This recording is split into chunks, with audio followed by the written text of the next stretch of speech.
Nagsagawa ng anti-criminality patrol ang Pasig City Police na nagresulta sa pagkakaaresto sa isang individual na nahulihan ng illegal na droga sa Santa Cruz, Pasig City. Tinutukan niya ni Patrolwoman Ivy Corporal. Nasa kote ang isang lalaki sa anti-criminality patrol ng Pasig City Police matapos mahulihan ng hinihinalang shabu at improvised firearms sa Barangay Santa Cruz sa Pasig City. Kinilala ang sospek na si alias Eric, 53 anyos at residente ng Makati City.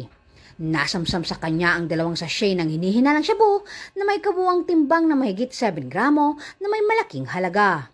Nakumpiska din ang 2 pirasong mark money, isang improvised firearms at isang bala ng 9mm.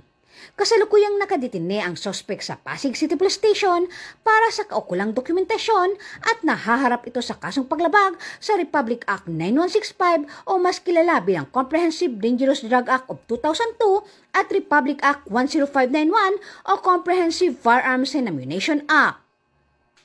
Mula dito sa Camp Bagong Diwa, Bikutan, Taguig City, ako po ang inyong PNN correspondent, Patrolwoman Ivy Corporal, alagad ng batas, tagataguyod ng Balitang Pulis.